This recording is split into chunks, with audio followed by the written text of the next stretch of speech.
एक अहम खबर आपको दें, भारतीय सेक्रेटरी खारजा को अहम गैर मुल्की सफीरों की ब्रीफिंग में खिफ़्फ़त का सामना करना पड़ा।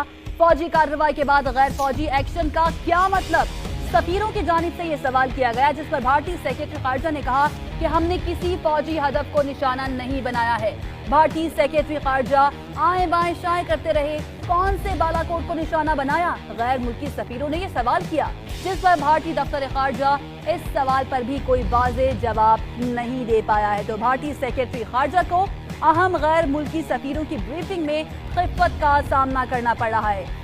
फौजी कार्रवाई के बाद गैर फौजी एक्शन का क्या मतलब है? सफीरों की जानिब से ये सवाल किया गया, जिस पर जवाब दिया गया भारतीय सेक्रेटरी खारजा की जानिब से कि हमने किसी फौजी हदफ को निशाना नहीं बनाया है और इस दौरान भी वो सिर्फ आए बाएं शाएं ही करते रहे। फिर ये पूछा गया कि कौन से बालाकोट को निशाना बनाया है, जिस पर भारतीय दफ्तर खारजा इस सवाल पर भी कोई वाज़ेह जवाब नहीं दे पाया। अगर हमला किया गया है और दहशतगर्दों को निशाना बनाया गया है तो कॉन्फिडेंट होकर जवाब देना चाहिए था कि हमने कार्रवाई की। लेकिन आए बाएं शाएं करने का मतलब क्या है? इसका मतलब ये है कि झूठ बोला जा रहा है अपनी आवाम के साथ भी, बल्कि जो सफीर वहां पर मौजूद थे उनके साथ भी और मीडिया के साथ भी।